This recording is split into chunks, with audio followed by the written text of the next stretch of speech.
Good evening and welcome. We're back in again. Let's see what happens. We got one thumbs up, so it means that someone has put a thumbs up, but we've got no one in the house. No one in the house, and it's live, and we've been on for 12 seconds, 13 seconds. Here but not live. Eh? What? What do you mean here but not live? I just said something went wrong. Tap to retry. All good, we're in. That's what Karen says. So let's see if people come over, shall we? Got you back. There you go. It's a little bit confusing. Why it did that, I don't know. No idea. It's the internet gods. It's down to them, isn't it? Obviously, I'd said something controversial, didn't I? So we've got 7 people in the house. Evening all. Oliver Swift, good evening. So we'll just have to give them a few minutes to try and find me again. Only I can't do anything other than people look on live Chris Upton, and we should be on here. So it says we've got 11 people and 2 thumbs up, but we haven't got many people followers coming at the moment. May take a minute for everyone to come in. Good evening, Neil. How are you? So you've been away, Karen. You've been away on evening, Paul Jarvis, Lee Summers. Good evening. People seem to be finding us now, so we'll just give them a couple of minutes before we start. Hope you've grabbed a drink. It's going to be one of them evenings. We got 14 people in the house and 3 thumbs up. It always happens to me, doesn't it? William G. Webb. Good evening, William. Sue, my wife's in the house. I don't know where she is. Oh, she's in the corner. She's in the corner. So anyway, I had a nice video today. On the live feed last week, and we asked people how many people keep the dogs inside the house compared to people keeping dogs in kennels. I think it was about 60 to 70% of people keep the dogs in the house as a house dog as well as a gun dog. These dogs were all kept outside in the kennels. But I give them 10, 15. Okay, everyone, we seem to have a problem. So what I'm going to do, if it goes again, I'm going to go off and I'm going to go in on my other system that I will go YouTube, Facebook, and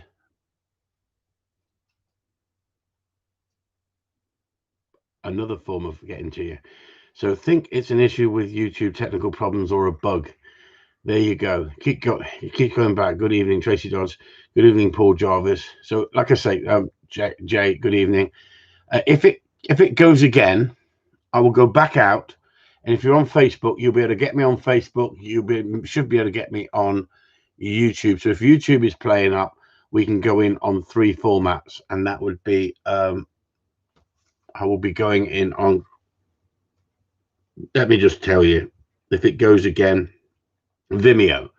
So we'll go in on Vimeo, and I'll link it to YouTube, Facebook. If we're having problems, technical problems still. Think it's an issue with YouTube, technical problems, or a bug. So do I. I think it is. I don't think they're out to get me. I don't think they're trying to silence me quite yet. Anyway, I had a nice question, and it was about the puppies and saying, do you feed the puppies or do you let them play first for 10-15 minutes out their pens, out their kennel, before you feed them? Yes, we do. And he was dead right. He does the same. And he was asking that question because that's what he does. Because at the end of the day, if a dog's got a belly full of food, he don't want to run around and train. And too many people, give the dog a belly full of food and then go training. It causes all sorts of problems. Good evening, Angela Mead, Tracy Dodds. It's been perfect for me on my laptop. No problem each time. Thanks for letting us know, Tracy. Back on again. Jesus, sorry about that. If this goes, click back and re-click live link, and it comes back on. Hang on. Yeah, you just press your face and it comes back on again. Just press my face. Yeah, you just press. Where would you press it? What's the best part of my face to press? Literally press the What do you mean, my nose, you cheeky sods? So we got another message here now. What's this? Oh, then John Wilson, that's good.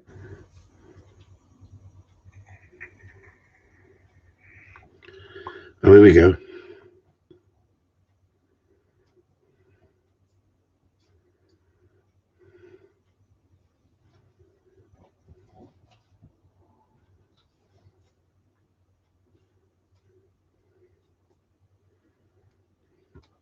I won't repeat what this says because it's a private message that's come through, but it's quite important. So I'm just going to answer it for a second.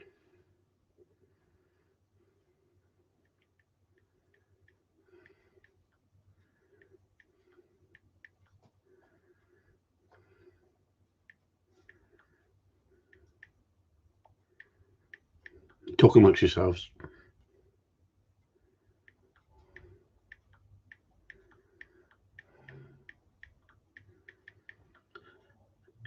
Contact me in 70 minutes. I'm on a live feed.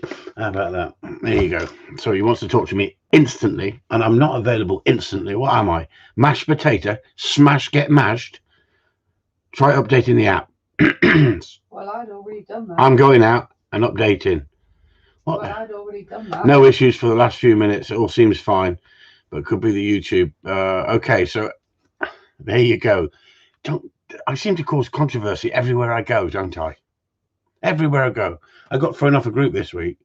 I got thrown off a group for putting up a video that I asked a question about because I was thrown off the group before, but they let me on and they changed the name of the group and I didn't know it was a group and somebody sent it to me and I read the instructions and it said, you will not be knocked for your opinion. If you can't take criticism or you can't take constructive, don't bother coming onto this site. And I thought, oh, well, this would be interesting. So I made a comment and said, the mouse is taking the cheese. In other words, let's see how long I last. I don't seem to last long on these forums. Why? Because there are moderators that are so power hungry, it's unbelievable. Absolutely power hungry, it's unbelievable. I don't want to be on these groups. If they ask me a question and I answer it and they don't like it, they go, you've upset the group. Well, don't ask me the question. Don't invite me on. Anyway, I went on not knowing it was the same group that I'd been thrown off, but they changed the name of the group. And then someone put up something that was a joke, not to do with dog relation. And the admin give him a bollocking. Well, I watched a joke put up there was nothing to do with dogs. It was put up there by someone else who's on the group, and everybody laughed at it. I didn't put up anything, and then he got told to take it down. This is only a dog site, and if you're not dog related, don't go on there. I thought, right, fine, no problem.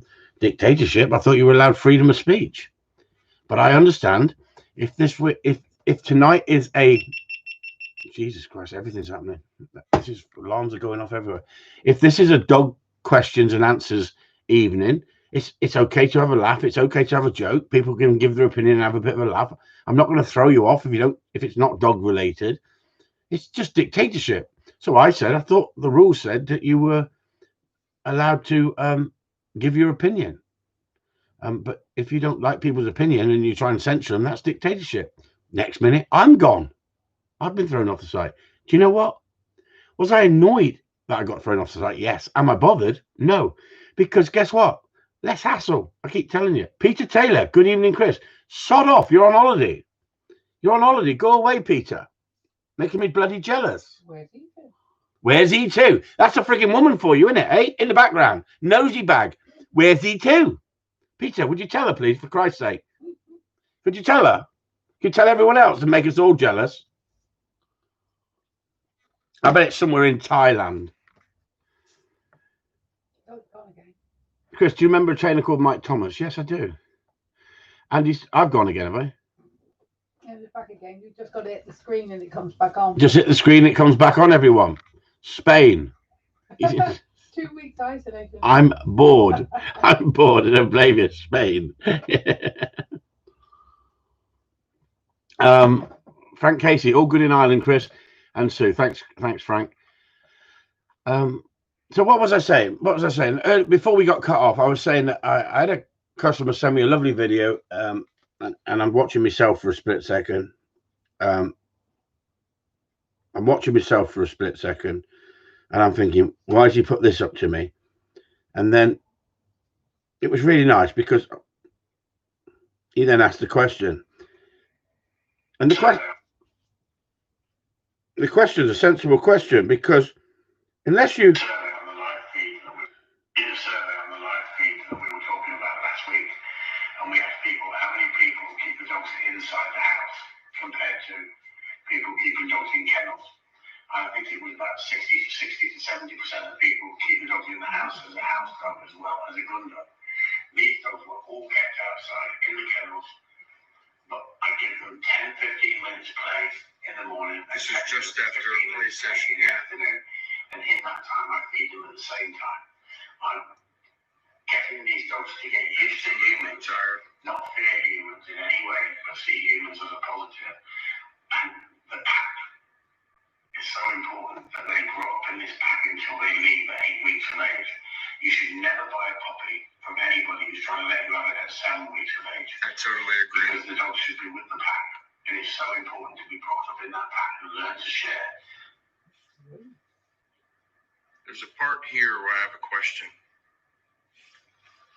15 minutes play in the afternoon, and in that time I feed them at the same time. When you're feeding them after that morning and evening outside time, are you doing it after you let them play for 5 or 10 minutes and then you put the food down?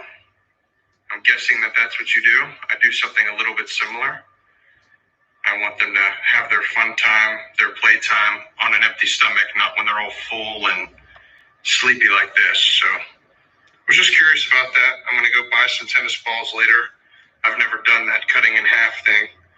I just have some toys that I put down for them. A couple little squeaky toys, couple soft toys.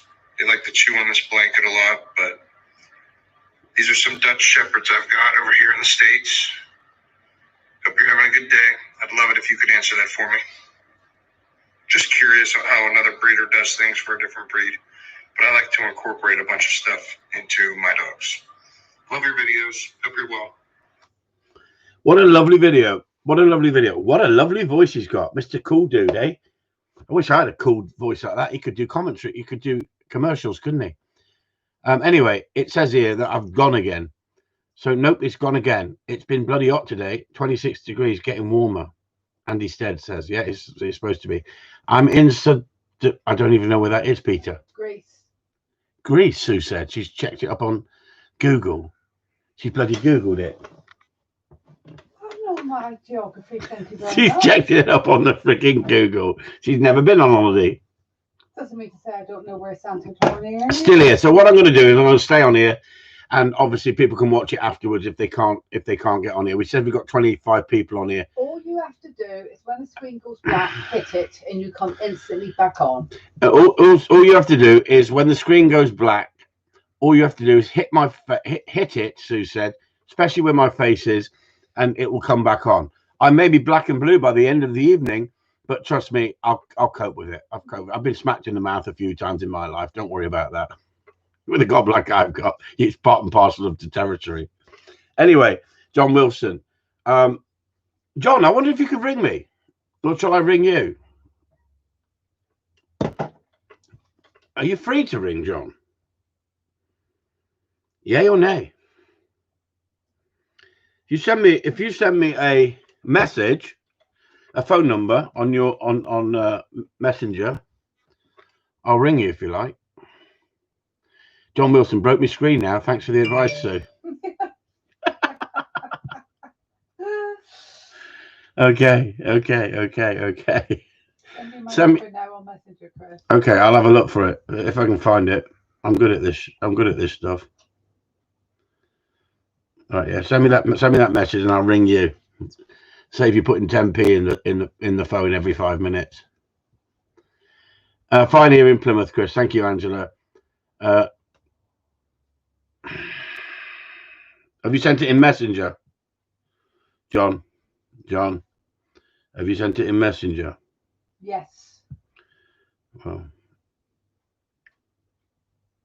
okay. I'm still looking, but it's not come through on Messenger yet, John.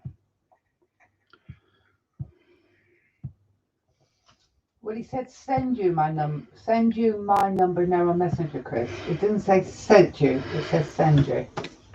But he's going outside now for signal. Okay. Hope it's not raining. Hello. Good evening, John. All right? Yeah, not bad yourself? Not too bad. So what's the SP with this bitch then? I've seen a video that she was growling at your cocker. Yeah, she was. I don't know if it was just my cocker was maybe pissing her off a bit, or I don't really know what it was, but she hasn't done it since. Isn't it funny? Two bitches can't get on. Yeah. Hey, I thought it was just blokes who end up fighting. Say again. She's been fine since. She hasn't done it since then. I think it was maybe just telling off for my dog, and then. Yeah, but what I said to you when you had her, I said she's a dominant bitch. She's the top bitch in the litter, in the whole of the pack, right? So she's the beta bitch, right? So technically, what you can do with her, she's got a lovely soft nature. If you see that aggression, and when I say aggression, all she's doing is saying, "Hey, I'm top bitch, fit in line."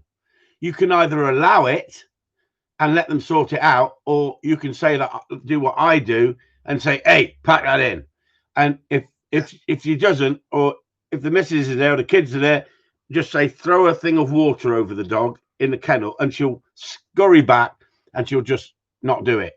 But it's just finding their feet, and that's what they do. It's like kids going in a playground and they get on to begin with, and then they distance themselves. No one challenges anyone, and then the puppy jumps on the bitch, and she goes, "Hey, back off! Don't do that. Grow up a bit." So it's teaching the cocker to stop it, but it doesn't mean that I allow it. But I don't. It's a thing that I don't want it to escalate, if you know what I mean. So if you nip it yourself, then she goes, "Oh, you're the boss.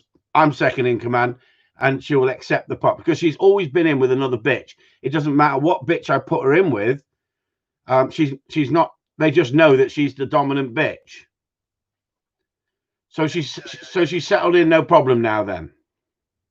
No, it's not. Yeah, it's not a problem. No, she did it that night when I got home from work. She did it when I watched them in the kennel for a bit. I just sort of sat outside and I was quiet, so she didn't know I was there. She did it again, and that's when I ran in and kicked the kennel door. Well done. Stop it. Well done. And she ran off the corner, and since then, she just lets my little cocker just climb all over, and she's not bothered at all. And she's bonding with you, is she? Oh yeah, 100%. Yeah, she doesn't leave my side now. She got a nice nature, hasn't she? Yeah, she even does it with our little boy. She just sits by his side and doesn't leave his side now either. Yeah, I mean, my daughter, she had one from me that was in the kennel, exactly the same situation. She says, "Oh, Dad, can I have her?" Now she's a couch potato. She feeds her on the couch. She's a fur baby, like, you know. Oh yeah. And yet she listens to her. But with that bitch, you'll have some great fun with her, and it's nice that she'll teach you so much, if you know what I mean. Oh yeah, definitely. Yeah, I can see that already. Yeah. Have you took her hunting yet? Not yet. We haven't. I've just been sort of letting her find her feet after she wasn't very well, like, you know, been kind of messed her up a bit the first couple of days. Yeah. So what I'm saying is go out hunting with her, and you'll see what quality she is. Yeah. And she'll automatically stay close. She won't pull you. And then when you blow that turn whistle, she'll turn sharp. She'll teach you so much about hunting, because she's been conditioned to hunt in that area that you want to hunt in, if you know what I mean. Yeah, no, she's perfect around the garden, like in the morning. She just let her out. She stays close. Yeah. My pocket's starting to stay closer now, which is better for me. Yeah. I mean, Paul Jarvis is asking here, is this a brood bitch that you've sold on? Yes, it is. It's black and white brood bitch. Corleone Wiggle, out of Wiz. And she's been a fantastic brood bitch. We had 3 litters off her, and the pups were fantastic. And then we just didn't mate her on the 4th time. We could mate them 4 times. And I don't want to just use dogs just for mating, but I like to bring an outcross in. But she's not an outcross. She is line bred.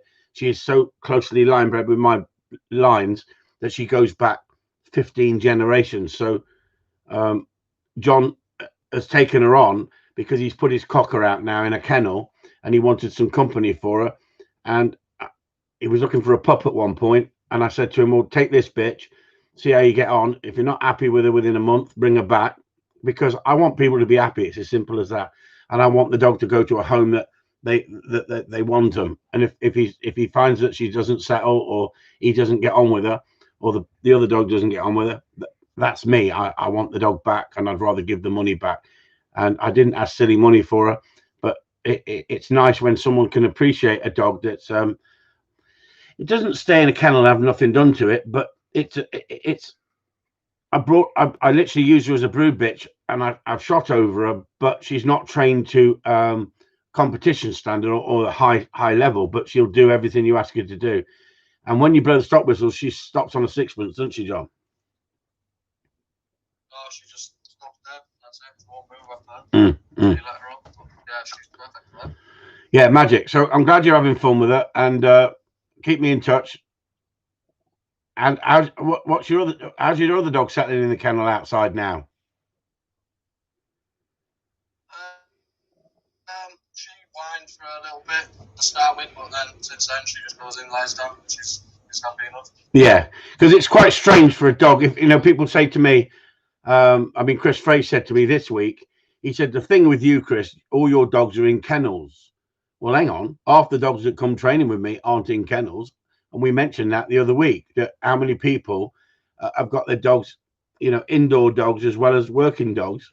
How many dogs have got kennel dogs? And I think we had about 60% of people keep the dogs in the house as working dogs, as working dogs as well as house dogs.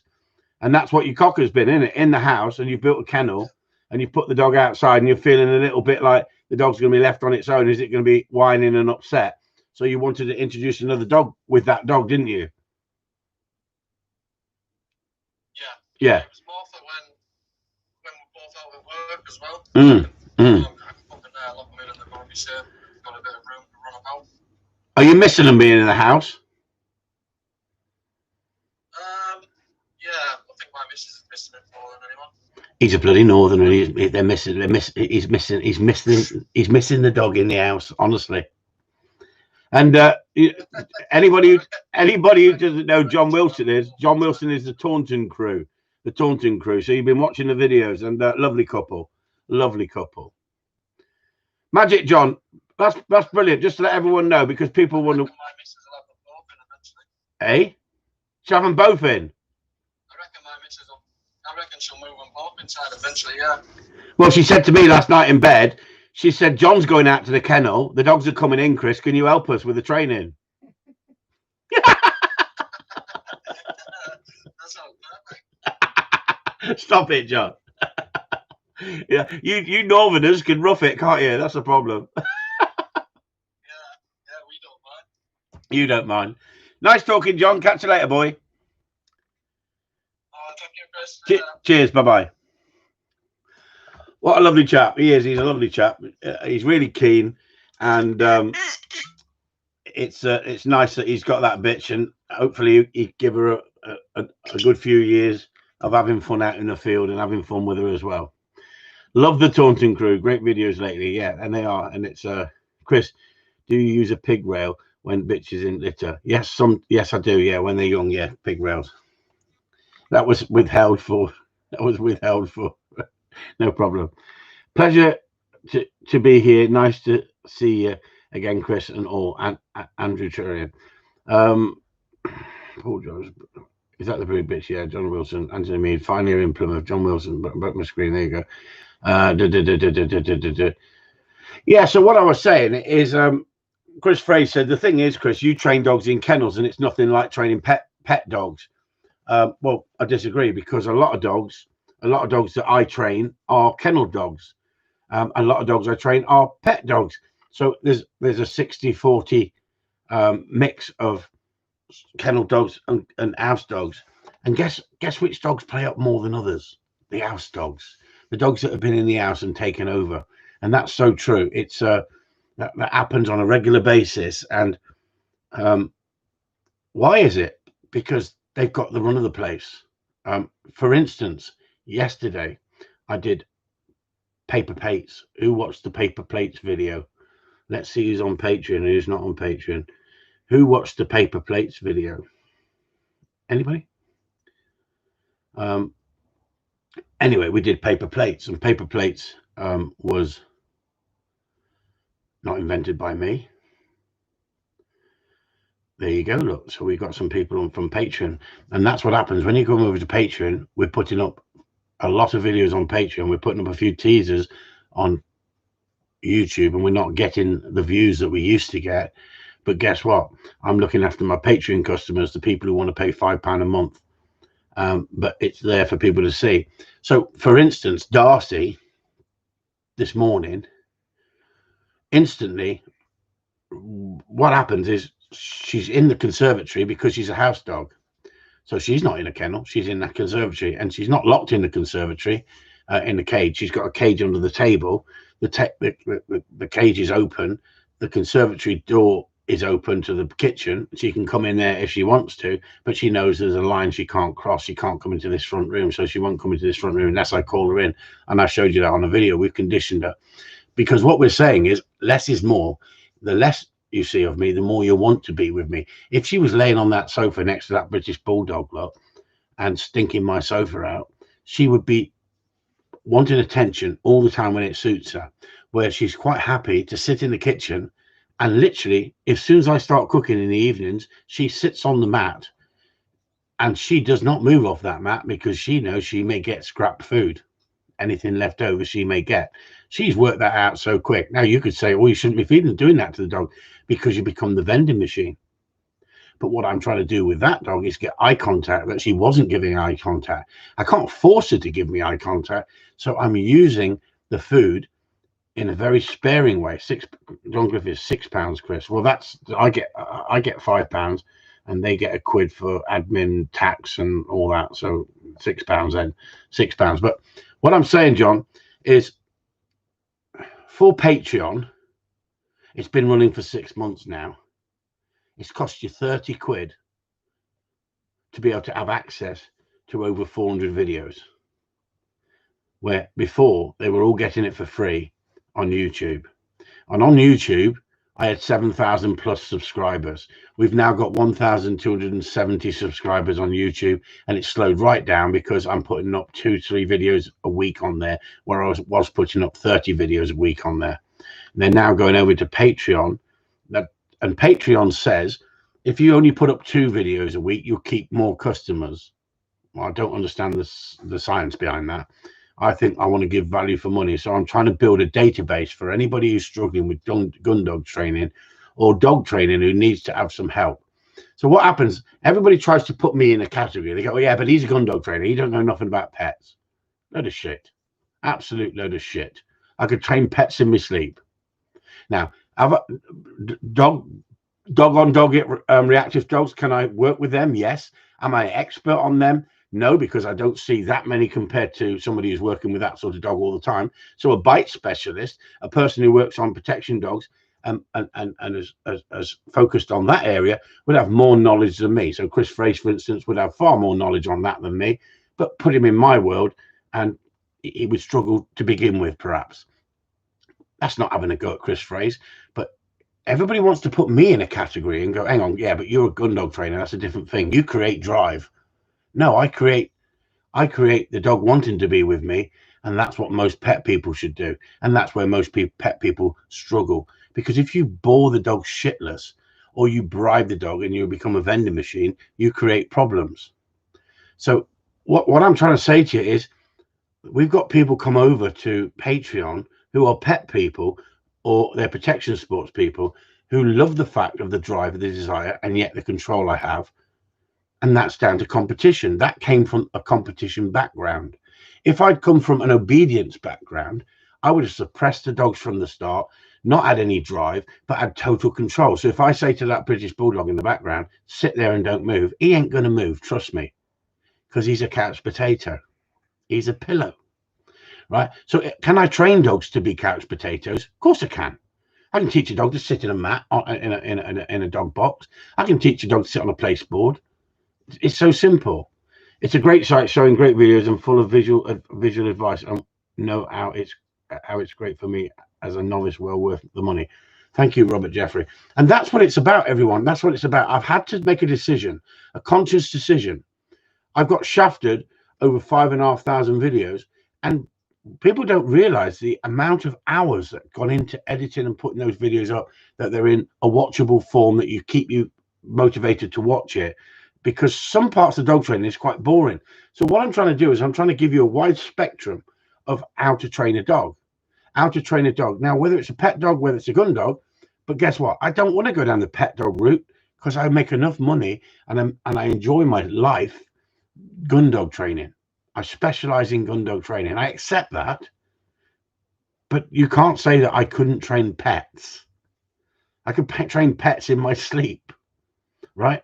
Now, protection dogs is not my expertise, but I like watching every aspect of dog training and learning from it. And that's why I watch other trainers, because I'm always willing to look for something new. Now, I said to Sue tonight, I said, the problem is with the live feed, how many times have I done a live feed in the last 5 years? How much more can I actually talk about that you were already not listened to in the past? So do you move on to new trainers, or do you stick to a trainer who gets success and does his best to try and help people? You know, I'm having to play the market to the fact that I've got to earn a living. And at the moment, lessons, one-to-one lessons, aren't as busy as they used to be because people aren't traveling so much. They may be struggling with money, with the lockdown. It's not as busy as it was. The calendar was absolutely full. So it has affected my business. But do you hear me moaning about it? No, because I get off my arse and I get out there and I start putting up more videos for people on Patreon, because I keep my customers, my paying customers, fed. I feed them because they're feeding me. As simple as that. Lee Summers says, Chris, I watched your videos YouTube online training 6 months before I got my bitch stringer, and I have followed your training for 18 months now, and I get compliments every weekend out. Thank you so much, Lee. And that's what this is about. That's what this is about. I played that video earlier about Ian. I won't say his second name, and he's into protection. He's into Alsatians, and he's into protection dogs. But he's watching my videos because he's understanding the same concept, that we use the gameplay, we use the drive. We don't suppress drive, we control the drive. It's exactly the same as watching other trainers and listening to them in other areas and other aspects of training, because I'm hungry for knowledge and understanding, and yet I'm feeding people with as much knowledge and understanding I've got. I'm not winging it.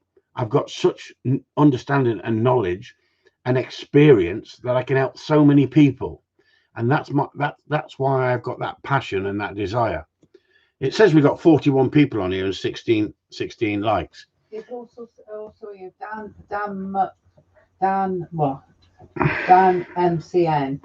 He's signing up as we speak on to Patreon, but he did say, you know, can I put my video up to show you where I'm going on it? And if you could just explain that, those little 3-minute videos. Right, Dan. Yes, no problem at all. But what you need to do, Dan, is you sign up to Patreon. If you're a signed up member to Patreon, then you've got to go into WhatsApp, and you've got to do that on your phone. You can't do it on a computer. And then you can download a video. You can download 3 videos if you like, but they've got to be 3 minutes long. No more than 3 minutes long if you can help it. Anywhere around that sort of time scale, they'll come through. Else, because of a video takes so much format, so much memory, if you send them at 3-minute intervals, so you can split the video. So do, you know, on your phone, if you're filming it, you can send it to me. Then I'll put it up on Patreon and critique it. I won't put it up on the World Wide Web because there's too many arsewipes who know it all, right? Snowflakes, the same as what I was saying to Jay. If Jay is still listening, I've been using live pigeon for your dog, Jay, and I've got him retrieving live pigeon. Guess what? If I put that up, some idiot's going to take it and they're going to complain about it and say it's against the it's against the standards of what they expect. It's done all over the world, right? But at the end of the day, it's not what I want to put up, because I want to keep it. I'll send it to you, Jay, but I won't put it up on Patreon, because if we get people on there taking it off Patreon and then putting it on the big wide world, I'll have the RSPCA here. I've done nothing wrong. Right? I'm using pigeon that are going to fly back to the pigeon loft, and he's still alive, right? So it's not a problem, but you're going to get some idiots complaining that that's not humane, right? The pigeon didn't make the decision itself. Yes, it did. It flew off. It flew off. But guess what?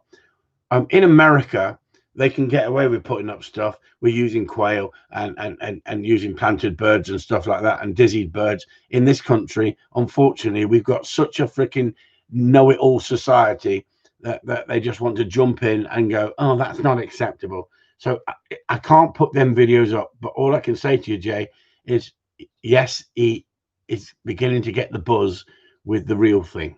He's beginning to get the buzz with the real thing. Is it slow progress? Oh, friggin' hell, yes, it is. Do I say it the way it is? Yes, I do. Can I work miracles? No. But guess what? Rottweilers take 3 years to mature. How old is he, Jay? How old is he? But guess what? If he carried on going down the road he was going down there, then he would become a pain in the arse, a real pain in the arse. So we're moving forward. But at the end of the day, it's slow progress. As simple as that. People say to me, so what I was saying earlier, sorry to jump in, I love being able to dip in and out of videos on Patreon, Chris. That's it, Andrea. And so you've got a reference material. I want to leave reference for people in the years to come to go, I'm struggling with this odd mouth. I'm struggling with this noise. I'm struggling with this retrieving. So you put into the index and you can find those videos. It's time consuming. It holds me back from what I want to do in life. But guess what? If I'm not logging it, storing it, putting it up, then what's the point in doing it? What's the point in doing it? Because isn't it a shame we can't go back? But we've got to thank technology in a way, because technology's moved forward and we've got this platform. But I have a love-hate relationship with it. I have a love-hate relationship with it. I haven't got time to go on Gundog forums and get involved and become sort of pally with everybody on Gundog forums. And most of the Gundog forums you see, people end up fighting anyway, don't they, and arguing. How many people have been fighting and arguing on my Patreon site? Not one. Not one. Because they're paying customers. I know it's not a lot they're paying, but it's a fee. And so you've got to make a commitment. If you make that commitment, you're either interested or you're not interested. If you don't like what you see, it's dead simple. Come out, unsubscribe, and don't pay me. If you like it, subscribe. You'll learn how to train a dog by video and video alone. You will not need a trainer if you don't want to. Can you beat one-to-one? No, you can't beat one-to-one. That is the finest training you can have with me on the premises or off the premises, but with me. Watching, multitasking, telling you what to do, watching your dog, reading the dog, and then be able to give you true insight into how to get the best out of that dog. And most of you have done a reasonably good job because you followed my methods of training. And then you end up with a good dog. On the odd occasion, someone turns up and they've never been to any other trainer and they've only watched my videos. And do you know what? My heart starts beating with excitement when I see the dog in the field. And I think that's beautiful. And they turn around and go, well, you're the only person I've followed, because it makes sense to me with everything you're saying. I have to put my head above the parapet and be shot at. That's part and parcel of my job. Do I want to be abusive to everybody and every other trainer? No, that's not my mindset. That's not the way I want to go. Is there many people out there ripping people off? Yes, there is. Is it my job to police it? No, it's not. My job is to put you onto someone in your area if you can't afford to come down here. If I know someone in your area that may be able to help you. But guess what? It's far and few between that some people get in it for the money, some people get in it for the love of it. To find somebody who does it for both is a fine line, because it's like these puppy sales at the moment, isn't it? There's some right rip-off artists out there trying to ask 1,700-1,800 quid for a Springer Spaniel pup, because they're manipulating the lockdown. And people are falling for it and paying for it and going, I'll buy a pup that I've seen them at 2,300, so I'll pay 1,800 quid.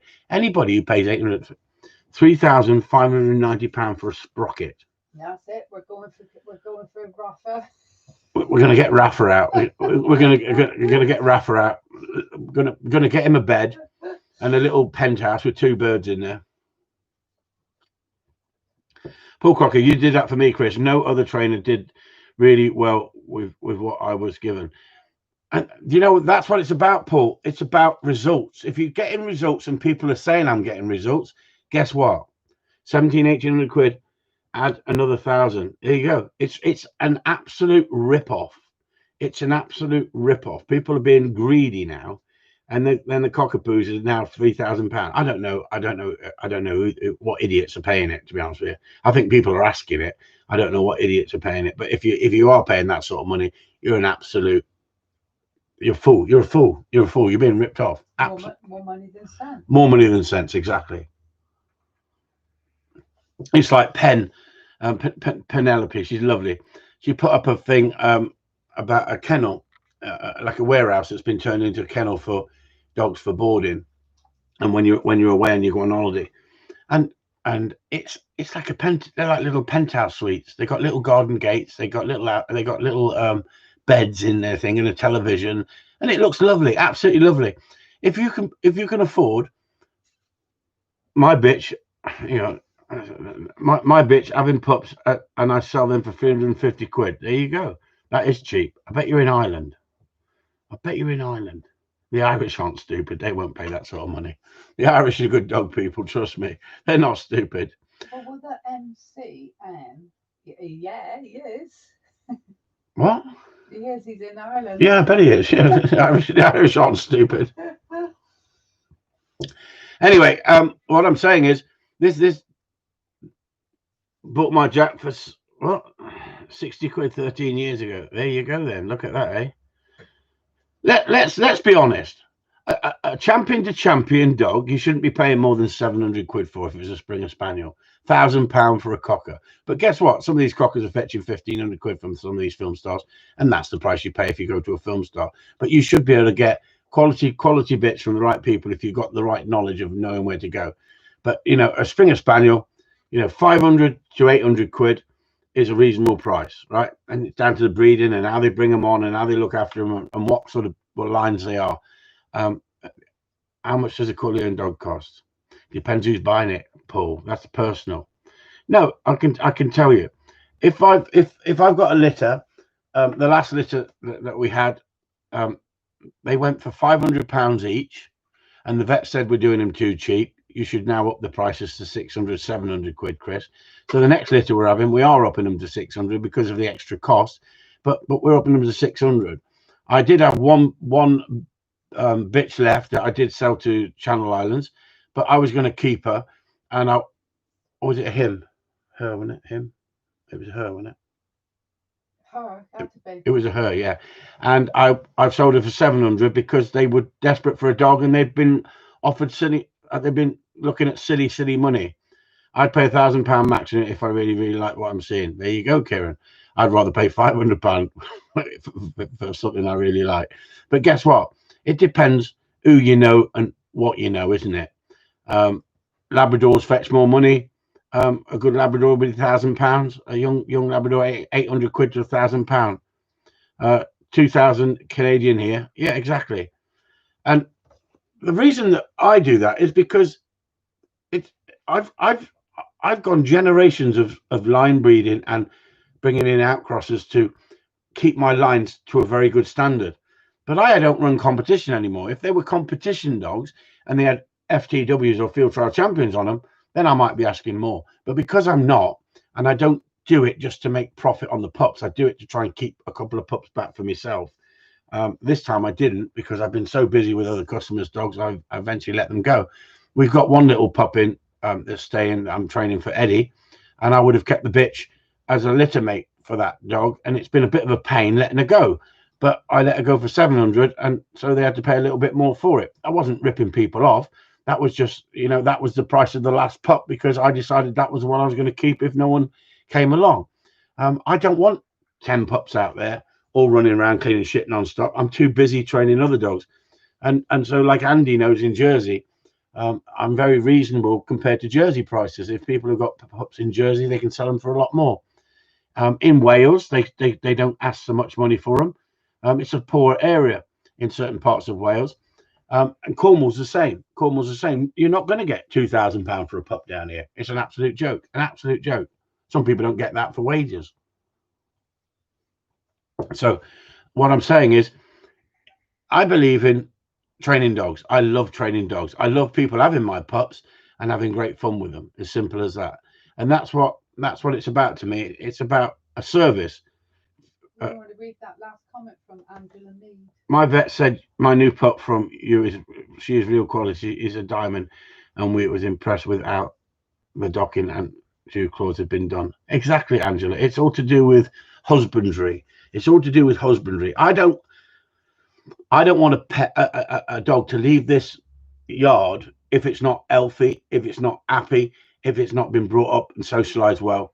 And they make fantastic pets, but they also make fantastic working dogs. Who has screwed me is the Kennel Club. The Kennel Club have screwed me. Guess what? They've closed the market of breeding, but you've got then the greedy breeders who are registered breeders asking silly money for these dogs. And that's what they're doing. They're trying to exploit the market. And that's one thing I've never done, exploited the market, flooded the market with pets, flooded the market with Springer Spaniel pups. Could I? I could have kept the bitch that John's had. I could have had a litter out of her with sprockers and sold them unregistered sprockers. I could have sold them and said they were Springers. I could have sold them without paperwork. I could have done loads of things if I was money orientated, but I'm not. I've got to earn a living. Don't get me wrong. I've got to earn a living, and I enjoy my life. I enjoy what I do. Do I get me days where I think, freaking, I got 4 nuisance cases out there at the moment, and they're all head bangers? Yes, I do. Is it more time consuming? Yes, but it's more rewarding when you get them right. You know, my little dogs, they don't seem to have problems in them if you don't put problems in them. It's as simple as that. It's when people put problems in those dogs that you seem to have problems with them. So we've got 40 people in the house and 19 thumbs up. Obviously, I'm not selling myself good enough here at the moment. Gross people doing selfish crap. Exactly. Field trial champ C to field trial C. You would never get over here in Ireland because it's a closed shop for the ordinary shooting people. You have to be in the circle to get them. That's a shame, isn't it, Oliver? That's a shame. I mean, I don't need to over here. I can get champion to champion, but you're going to have to pay more for them. And I would expect to, because what you've got to weigh up is the traveling, the cost of running these dogs, the amount of time they put into the training. But the biggest thing is not all field trial champions are worthy of that field trial championship status in this country. I would be pretty sure it's the same in Ireland. Certain people get certain favors, certain people get certain wins, and they breed off these dogs. And are they as good as some of the stuff out there that hasn't won? But how would you know unless you're in competition? So I'm not knocking trialing totally. I'm saying that a lot of the trialing is manipulated and a lot of the wins are manipulated, but there are some fantastic trial people out there. Do the field trial champions want any better? Well, I would rather, it's a good question, Michael. I would rather have quality in the line that I know the field trial champion, or I know what they've achieved. When I first started my lines, one of the dogs I used was Badger Court Moss. And the reason I used field trial champion Badger Court Moss was the fact that it had won 12 open stakes. I know it belonged to one of the film stars, Nicole Cloughs, but I've seen it run, and I've actually stood there watching it, and it would just leave you with your mouth open. It was a real out and out hunting machine, a bramble basher. And I've seen that dog and a number of other champions run, but that dog took my eye straight away, and I thought I wouldn't mind a dog or a bitch out of that dog. So my foundation bitch that I had was out of that dog. Early on in his training, in his trialing career. But yes, I had a bitch out of her, and I then won with that bitch. And then once I won with that bitch, I bought a dog as well, a pup from another litter that was champion to champion, and I won with him as well. Then I put the two together, and then I started my own lines. That's when I started my own line. So I didn't start breeding just for the sake of breeding. I won with the dog and won with a bitch, two complete outcrossers, and then put them together. And then I won with that litter that we had, and then other people won with that litter, and then we've moved on and on and on through the generations, and it's been fantastic. And it's been a wonderful learning curve to understand breeding, understand genetics, understand traits of how similar, if you line breed very close, it's like cloning. It's like cloning another dog. But if you've got problems in that lines, like you've got dog with hard mouth, or you've got dog with Queen Anne legs, or you've got dog with noise, and you keep breeding off that just for the sentimental value that is your breeding, you're going to enhance those problems, because sometimes when you line breed very close, it doubles up and you enhance the qualities, but you also enhance any negative elements in the dog in its breeding. And so that's why if you're line breeding, you've got to be very careful that your line breeding is of a very good standard. So when I bring an outcross in, and we were talking about outcrosses on Patreon the other day, the outcross has got to be of quality. So he's got to be of quality. I'm not just going to throw an outcross in that's not got much quality breeding in the background, because I'd rather have quality. So good question what Michael says, do field trial champions hunt any better? I've had dogs that allow hunt field trial champions, but I've seen some field trial champions that are spectacular, unbelievably good, but they're in the right hands. And you know, if you've got a champion and it goes to a guy who's never trained a dog before, what makes that going to be a champion itself? Not, you've got very little chance of it. You've got very little chance. But what you have got, you've got good breeding, you've got a good chance. It's all down to the training, I say. It's all down to the training, but the breeding does play a big part. The breeding, the quality of the breeding. It's the same as the bite specialists and other dog sports. They breed off dogs that are proven, dogs that have proved themselves in the field, and that gives you an indication that they're capable of doing it. Now you could say, "Oh, my dog would be a field trial champion if I run it in trials," but I've never run a trial. How do you know if you've never run a trial? You might not even know the standard. Is there a particular dog in your lines that you try to keep the trait going through the line breeding? No, I don't think there is, William. I just think that if you line breed, it's like peas in a pod.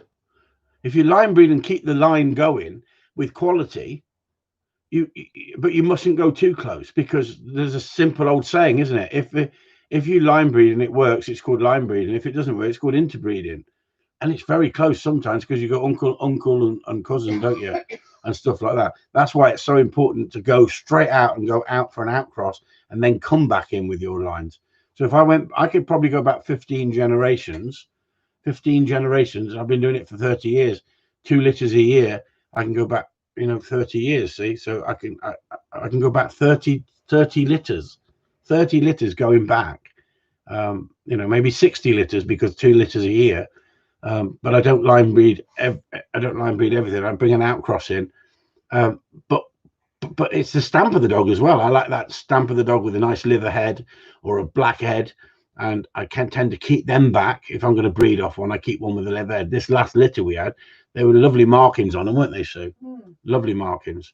But half of them went as pets, and I could have said no. They're only going as working dogs.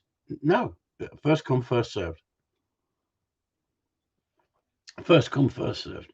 Simple as that. Because they make fantastic pets, but they also make wonderful working dogs as well.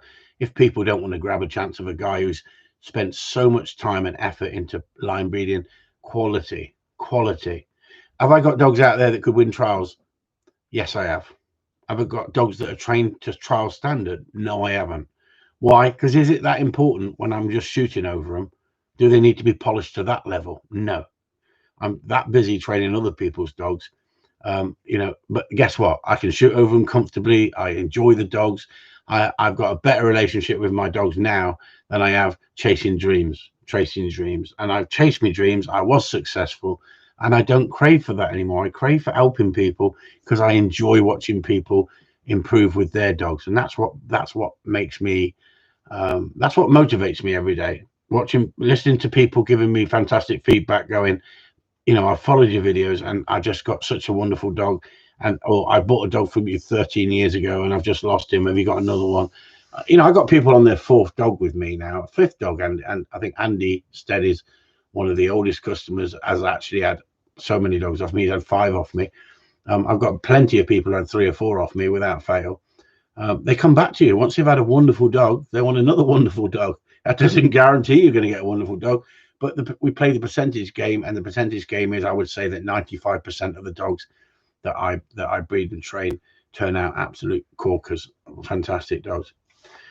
That would be like breeding off Harley Quinn and bringing the line back if Peter is okay with it. Yeah, exactly. That's the same. I mean, Harley Quinn is the sire was my breeding. The dam was a complete outcross. Lovely breeding. Yeah, he turned out. I knew he'd be good quality dog from watching the two of them, and that's exactly what happened. Damn it.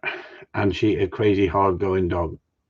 Irish Spaniel off the year at pups. Of the year. Irish Spaniel of the year at pups.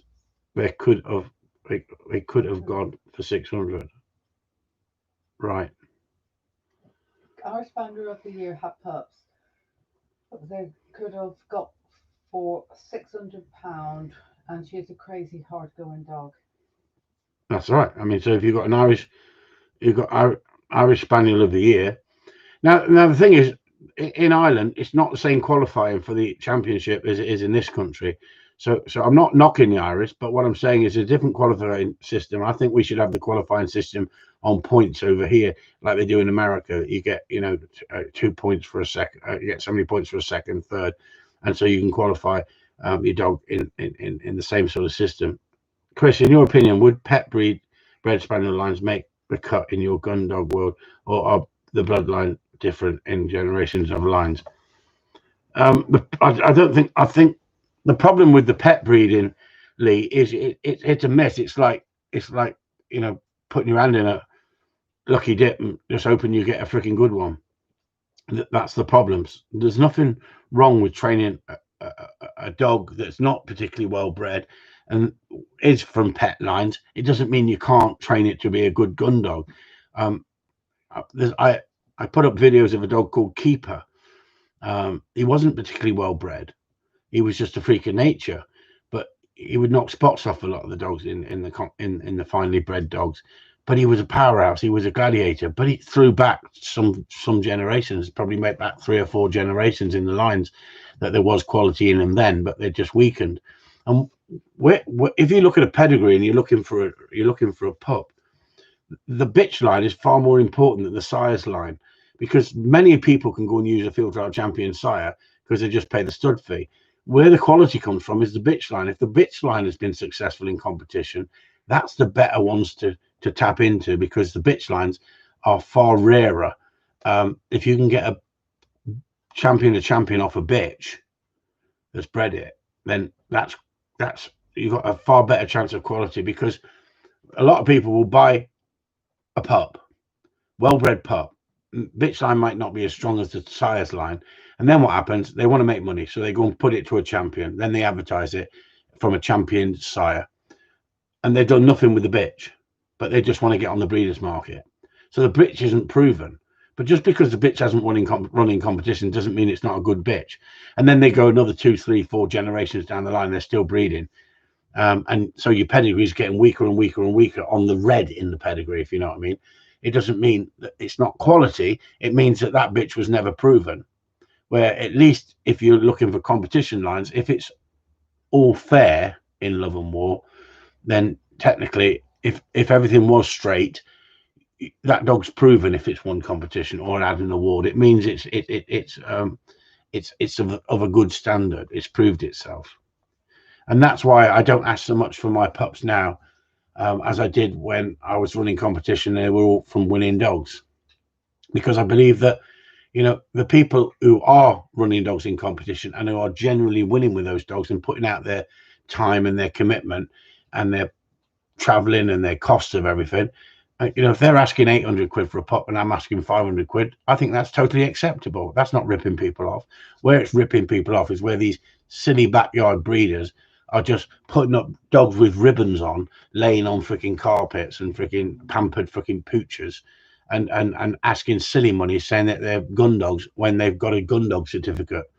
Well, honestly, a gun dog certificate is like from the Kennel Club gun dog certificate is worthless. It's absolutely worthless. It proves you can sit your dog there and send it out for a dummy and back. It doesn't prove nothing. Everybody who comes here for training, I could give a certificate to, couldn't I? They go home with a big grin on their face, thinking, yeah, I've got a certificate because Chris Upton give it me. I can write you certificates all day long, but you're gonna earn them. You're gonna earn them. And I think that's where we're losing the fact of, you know, got all these people. Oh, you come to me, I give you a certificate for doing a course with me. The certificate's not worth nothing. Exactly. Anybody can write a gun dog certificate. You've passed doggy daycare. You've been dog walking. I'm a dog trainer. No, you're not. You're a dog walker. That's what so many people are doing these days. I'm a dog trainer. No, you're not. You're a dog walker. You know, do the film stars do their own breeding? Yeah, some of them do. Some of them are that desperate to be on the scene, they'll buy from anything and anything, and they'll go through 15, 20 dogs before they get a field trial champion. But they are obsessed with winning, and that's all they want to do. They want to be on the scene to be doing that. Some people are driven that way. Some people are more like, here's a certificate. Your dog is actually shit, but I'll give it you anyway because you're paying me. Yeah, and you'll be back as well because you'll go, I got a certificate. I've had people here before with a dog that's been a bag of nails, and they've come to me because they're struggling. I said, right, give me a demonstration. They go out in the field and give me a demonstration. I go, right, you're struggling in so many areas. What do you mean I'm struggling in so many areas? Dale McCluskey would look, yeah, exactly. Dale McCluskey gives out certificates like freaking Smarties. He calls you a professional dog trainer if you do a 6-week course with him. Of course he would. But the other thing is, some of these trainers for a month boarding trainers charging you $3,000 or £3,000, you know, so it's absolutely silly money. I think to myself, how can you justify charging people that sort of money for the time? And I know I'm cheap, but I'm cheap because I come from a background that not everybody's got money. Not everybody's got money. So it's not all about money, make as much as you can. It's about giving a service and keeping your business flowing and keeping people happy. And if you keep people happy, I've always found in business, you treat people decent, people will come back. There's good night, Paul. Take care. Good night, Sue. Jesus Christ, they're going to bed together or something. I need to go now. Good night, Paul. That's obviously you got milk in the morning. Kieran asked, what's the picture of the big dog you posted on Facebook today? One from a Badgercourt line. Looked a big, strong dog, that did. Well, funny enough, it is from Badgercourt, but it's from Irish lines that went over to Ireland. But that was Rowan. That was Corleone, Sicily. Lovely dog. Lovely dog. When I won with him, I put him up for somebody contacted me and said, have you got a fully trained gun dog? I said, yeah. And this is going back some good few years now. And he said, I'm interested in a fully trained gun dog. So anyway, I'm not going to mention his name. And he gave me $3,000 for the dog years and years ago. And he met me in a lay-by down Cornwall. And he pulled up in the lay-by and he said, I hope I'm making the right decision. And he had £3,000 cash in his in an envelope. He said, I was going to buy a boat. That wasn't Rowan. Oh, it wasn't Rowan? No, that was... Who was that? Oh, no, Rowan went down to... that went down to Carhays estate. Yeah, Carhays Gates. My fault. That was... the one that looked more... Merlinsbrook Sherlock. Merlinsbrook Sherlock. More like a... Yeah, yeah, Merlinsbrook Sherlock. Sorry, got that story mixed up. Never mind. Humble means, sir. There you go. I'm work at 6, going to Hull and York. Good luck. Stay safe. I liked him. Look of him. Looked big, strong. He was a small, squat, strong dog. He was lovely dog. But oh God, what was he called? He was lovely. What are you on about? Benji. Benji. It was Benji. I'm getting old in the tooth now. I've had that many freaking dogs. I got to do a double take.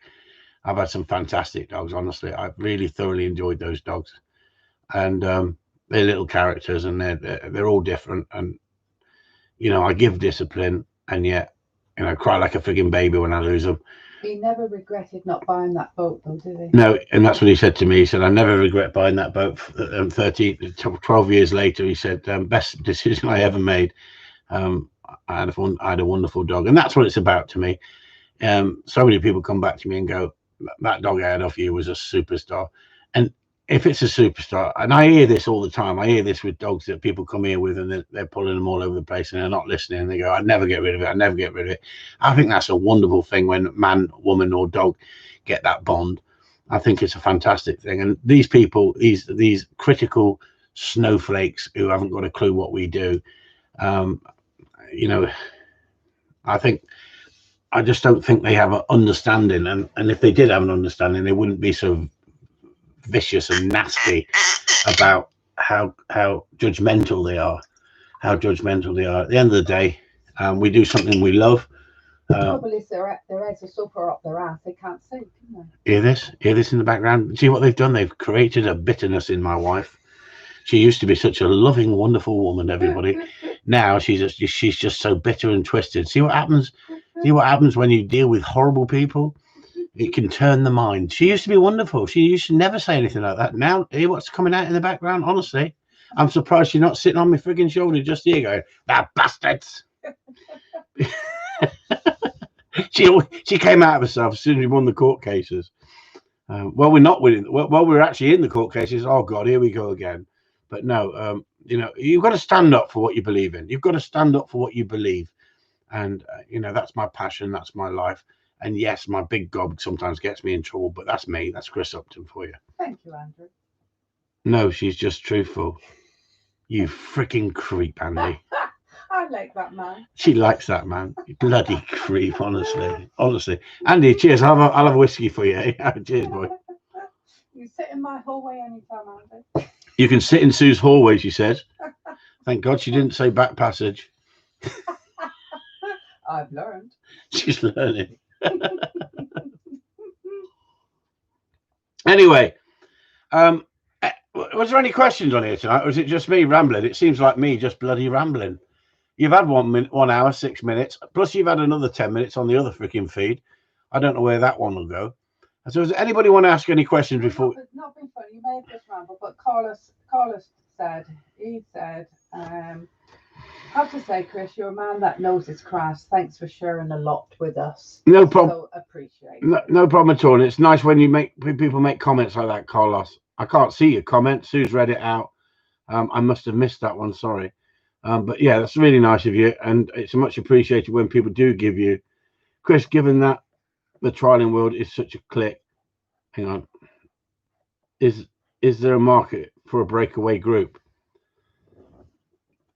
It's a good one, 82 Dicky. 82 Dicky. Years and years ago, I was judging with Keith Carter, a panel judge from Birmingham way. And I said, I can't believe the control that the kennel club's got and how it manipulates and dictates to people. And he said, I wouldn't knock the kennel club too much, because without the kennel club, the gun dog world would be, especially the trial world, would be the wild, wild west. And do you know what? It made me think. And you've got to speak to someone with wisdom like that to understand. And I think he was right to a certain extent. I think he was right, because without the kennel club and without breeding records and without the facility that they give us, I know we pay for it, and I know that they are dictators sometimes. And I'm not all kennel club. I've gone off the kennel club in so many ways over the years, with their dictatorship and their lies that they peddle, and the way they don't support the fact that discipline is part and parcel of training. Without the kennel club, it would be the wild, wild west, because everyone would be just breeding off anything. You could have cockers with lurchers and lurchers with cockers. And if you buy them at 8 weeks old, they all look the same. It's when they can reach 12 months old, you can't catch the little bastard, because it turns into a lurcher at that point, and you start going, oh my God. So there has been some control. Yes, there's been fiddling. Yes, there's been manipulation. Yes, there's been corruption. But a lot of people adhere to the kennel club rules. And so I'd like to say that without the kennel club, I think we'd be in a bigger mess. But I think the kennel club should be accountable for some of their actions and some of the dealings they've done over the years, especially with with breeding and what they've allowed for show breeding and stuff like that.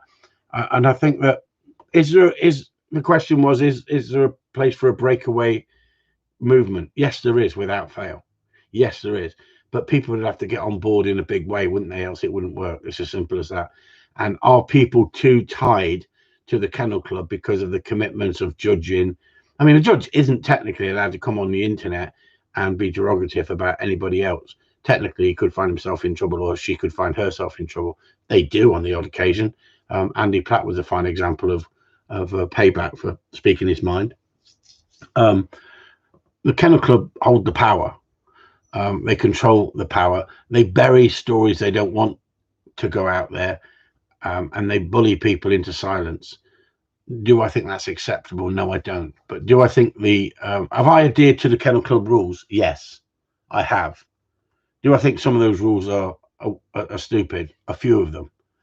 But in general, I think I would weigh it up and say it's got more positive than negative side, as the fact that it was at least a governing body to a certain extent. So there you go. I'd like to say something before we go. If anyone does want a gun dog certificate, send me a picture of your dog sat up and you pass. There are $15.99 via PayPal. Jokes. No, I don't blame you, Karen. There's people out there doing it. Can I have one? It just went funny. Can I have one for Rafa, Karen? But I'm only paying 99p. She's a cheeky cow, isn't she? Can she have one for Rafa, 99p? Rafa doesn't. I'm not paying 59. Rafa doesn't need a certificate. He doesn't need a certificate. Dan Lawrence, hi Chris. Should I work on building drive-through gameplay with my working cocker, even if his recall isn't 100%, or should I focus on getting his recall bang on? Cheers, Chris, for all the good work. Yeah, work on the recall. Hang on. How old is your cocker? Did we not say? Chris, should I work on building the drive-through gameplay? I don't know how old your cocker is, Dan. Sorry, I forgot. I deal with so many people. I'll send you one, Sue. Honestly, these freaking creeps, some of these blokes, isn't it? Eh? Anyway, how's Hayley getting on with a little pup? I bet she's out shining you. 12 months. 12 months. If you think the dog's got enough drive, Dan, and you're happy with the drive of the recall of the retrieving, then yes, start putting the sit and stay on there. For instance, Ryan, I did see Ryan's name on here earlier. I don't know if he's listening. I've done a video. Did you see the video I did, Ryan, with your dog? If you saw it, and how I'm having to calm him down a little bit because he's just too driven. Well, what's happened in the last 2 days is because I've been going out with him so much more, and he's loving it. He's actually loving being with me. Brought him back in the yard, asked him to get in the kennel, and he wouldn't go in the kennel. It took me 10 minutes to catch the little bastard in the yard. He's quicker than me, especially I'm 58 years old, but I outthought him. But unfortunately, he had to have a negative once I'd caught him, and he ran back into the kennel like an absolutely scolded cat. And so it knocks him back again for a day or two. But guess what? He'll come back out of himself, no problem, and he'll remember he can't do that. But he's testing me, and I like dogs to test me. I want the dog to test me. I don't want to get after him. I don't want to discipline him. I'd like to give him freaking treats and love and a kiss on the ear. But guess what? I've built the bond with him. I've built the connection with him. And now he says, no, I don't want to go in the kennel. I want to stay out. And I said, no, there's rules and regulations here, son. So you've got to listen.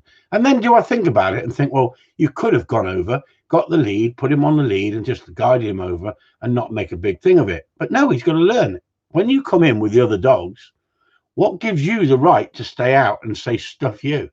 That's part and parcel of learning to switch off pressure. Hayley, thank God you're in here, Hayley. Thank you, because Karen's too busy talking to my wife. My pup, my mistakes, I'll learn. If she sits on the whistle next year, I'll be made up. Never mind stopping. I like a woman who doesn't set high goals. So I like a woman who doesn't set high standards. Just don't rush. There you go. He'd give you a blue heart. Can't you give a red? Can't you give a red heart? Can't you give a red heart to the missus? Anyway, so that's 20 past 9. 20 past 9. Bollocks to you lot. Hope you've enjoyed it tonight. It's been a little bit strange going on and off. Be happy. Stay safe. Enjoy training them dogs. And have fun. That's what it's about. So bollocks to you all. And I'll catch you all later. 29 people in the house and 29 thumbs up. We just don't get the following anymore, do we? This is the problem, innit? This is the following. You used to get 90 people in here. I don't know why we've not got 90 people anymore. I think they've heard me. Do you think we should give it a break for a while? Let me know on a postcard. Catch you all later. Cheers. Chris Upton signing off.